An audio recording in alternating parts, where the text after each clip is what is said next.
ಕೊಡಗು ಜಿಲ್ಲೆಯಲ್ಲಿ ಮಳೆ ಮುಂದುವರೆದಿದೆ. ಪವಿತ್ರ ಕ್ಷೇತ್ರ ಭಾಗಮಂಡಲದ ತ್ರಿವೇಣಿ ಸಂಗಮ ಭರ್ತಿಯಾಗಿದೆ. ಕೊಡಗಿನ ಹಲವು ಕಡೆ ಗಾಳಿ ಮಳೆಗೆ ಮರಗಳು ಧರಾಶಾಹಿ ಆಗ್ತಾ ಇದೆ. ಕೊಡಗು ಜಿಲ್ಲೆಯಲ್ಲಿ ನಿರಂತರ ಮಳೆಯಿಂದಾಗಿ ಒಂದು ಕಡೆ ಅವಾಂತರ, ಮತ್ತೊಂದು ಕಡೆ ಪವಿತ್ರ ಕ್ಷೇತ್ರ ಭಾಗಮಂಡಲದ ಭರ್ತಿಯಾಗಿರೋದು. ಸೂರ್ಲಬ್ಬಿ ರಸ್ತೆಗೆ ಅಡ್ಡಲಾಗಿ ಮರ ಬಿದ್ದಿದೆ. ಬಹುತೇಕ ಮರಗಳು ಧರಾಶಾಹಿಯಾಗಿ ರಸ್ತೆಗಳೇ ಬಂದಾಗಿದೆ. ತ್ರಿವೇಣಿ ಸಂಗಮ ಭಾಗಮಂಡಲದ ತ್ರಿವೇಣಿ ಸಂಗಮ ಭರ್ತಿಯಾಗಿದೆ. ಇನ್ನು ನಿರಂತರ ಮಳೆಯಿಂದಾಗಿ ಅವಾಂತರಗಳು ಕೂಡ ಅದೇ ರೀತಿ ಮುಂದುವರಿತಾ ಇದೆ.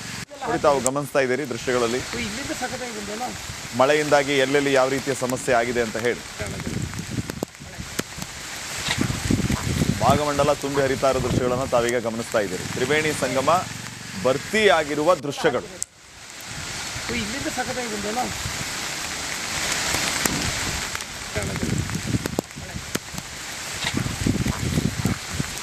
ಭಾಗಮಂಡಲ ತ್ರಿವೇಣಿ ಸಂಗಮ ಭರ್ತಿಯಾಗಿರೋದು ಒಂದು ಕಡೆ ಆದರೆ, ಮತ್ತೆಲ್ಲ ಕಡೆ ಅಂದರೆ ಬಹುತೇಕ ಕೊಡಗು ಜಿಲ್ಲೆಯಲ್ಲಿ ಈ ರೀತಿ ಗುಡುಗು ಸಹಿತ ಭಾರಿ ಮಳೆಯಿಂದಾಗಿ, ಭಾರಿ ಗಾಳಿಯಿಂದಾಗಿ ಮರಗಳು ಧರಾಶಾಹಿಯಾಗಿ ರಸ್ತೆಗೆ ಆ ಮರಗಳು ಬಿದ್ದು ರಸ್ತೆ ಸಂಪರ್ಕವೂ ಕೂಡ ಕಟ್ಟಾಗಿದೆ.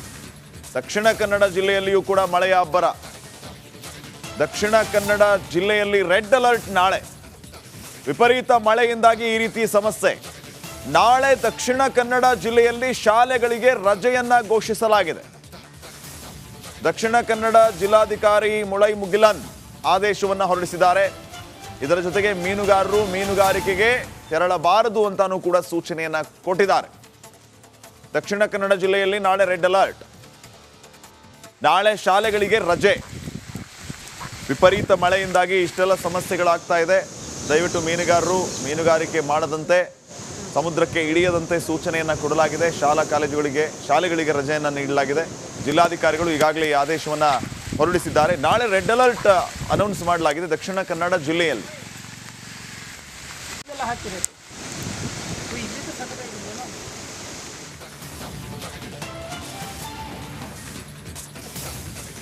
ನೋಡಿ, ಮಂಗಳೂರಿನಲ್ಲಿ ಮಳೆಯಿಂದಾಗಿ ಅಂಡರ್ ಪಾಸ್ನಲ್ಲಿ ನೀರು, ಪಡೀಲು ರೈಲ್ವೆ ಬ್ರಿಡ್ಜ್ ಅಂಡರ್ ಪಾಸ್ನಲ್ಲಿ ನೀರು ತುಂಬಿಕೊಂಡಿದೆ.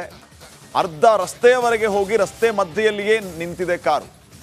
ಮಂಗಳೂರಿನಲ್ಲಿ ಮಳೆಯಿಂದಾಗಿ ಇಷ್ಟೆಲ್ಲ ಅವಾಂತರ ಆಗ್ತಾ ಇರೋದು. ಅಂಡರ್ ಪಾಸ್ನಲ್ಲಿ ನೀರು ನಿಂತ್ಕೊಂಡು ಸಂಚಾರಕ್ಕೆ ಸಮಸ್ಯೆ ಆಗ್ತಾ ಇದೆ. ಒಂದ್ ಕಡೆ ಕೊಡಗು ದೃಶ್ಯಗಳನ್ನು ಗಮನಿಸ್ತಾ ಇದ್ದೀರಿ, ತ್ರಿವೇಣಿ ಸಂಗಮ ಭರ್ತಿಯಾಗಿರೋದು. ಮತ್ತೊಂದು ಕಡೆ ದಕ್ಷಿಣ ಕನ್ನಡದಲ್ಲಿ ವಿಪರೀತ ಮಳೆಯಿಂದಾಗಿ ನಾಳೆಯಲ್ಲಿ ರೆಡ್ ಅಲರ್ಟ್ ಅನ್ನ ಘೋಷಣೆ ಮಾಡಲಾಗಿದೆ. ಶಾಲೆಗಳಿಗೆ ನಾಳೆ ರಜೆಯನ್ನ ಘೋಷಣೆ ಮಾಡಲಾಗಿದೆ.